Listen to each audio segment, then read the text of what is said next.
Hey there, welcome. So, I know what you might be thinking, another math lesson, but nope. Today, we're going to tackle something that's more like a fun puzzle. A puzzle that, once you solve it, unlocks a really powerful tool you can use in math and, well, pretty much everywhere else. Let's dive right in.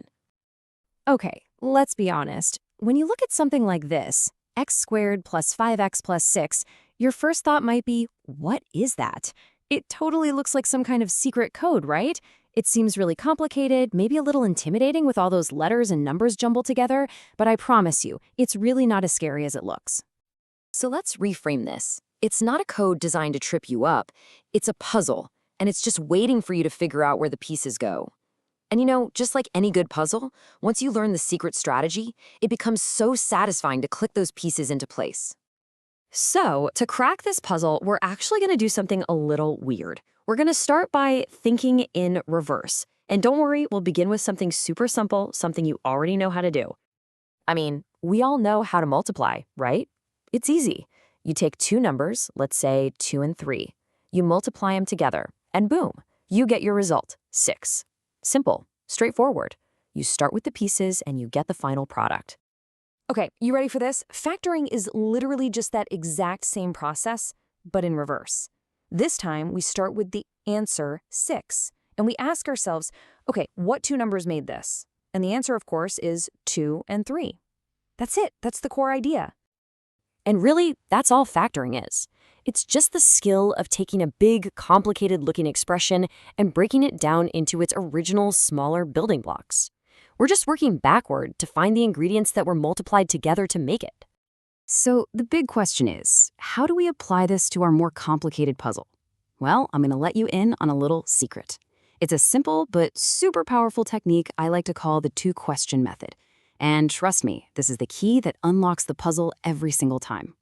All right, here's question number 1. It's the first thing you always ask. Look at that expression, and I want you to focus only on the last number. The one that's all by itself, with no x attached. For us, that's the number 6. So your first job is just to think, what two numbers multiplied get me 6? And now for question 2. This is the really important part. You take those pairs of numbers you just thought of, and you ask, do those same two numbers, do they also add up to get the middle number? And the middle number is just the one with the x next to it. In our case, that number is 5. Okay, so we've got our two questions, we've got our secret method. Let's go back to that original puzzle and actually put this thing to the test. All right, just so we're all on the same page, here's our puzzle again.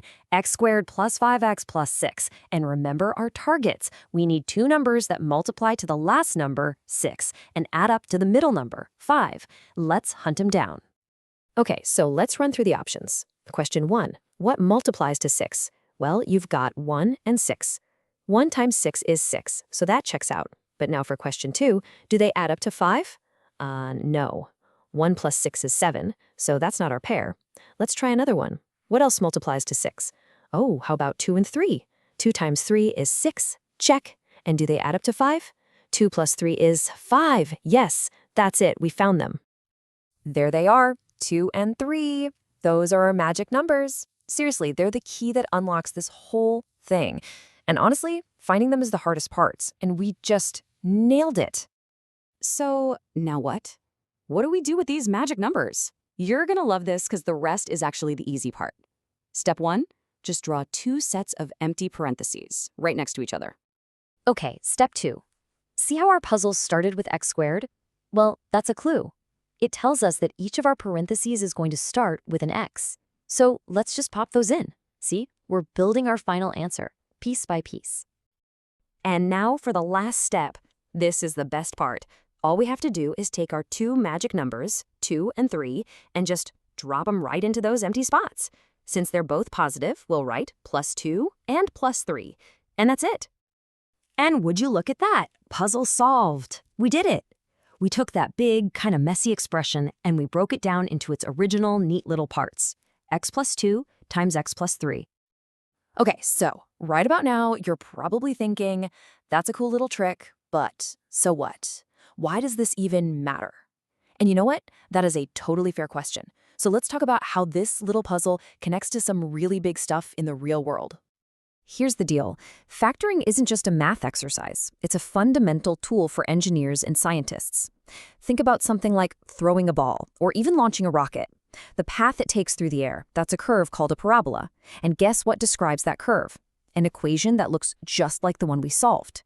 By factoring that equation, engineers can figure out exactly where that ball or rocket is going to land. It turns our abstract puzzle into a powerful tool for predicting things in the real world. And that really gets to the heart of it, doesn't it? It doesn't matter if it's a math problem or a life problem. Big, overwhelming problems always get smaller and way more manageable when you can break them down and see all the individual parts. Think of factoring as just a really good workout for that problem-solving muscle in your brain. So, I'll leave you with this question to think about.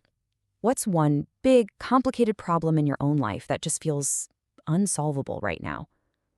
And what do you think would happen if you could find its factors?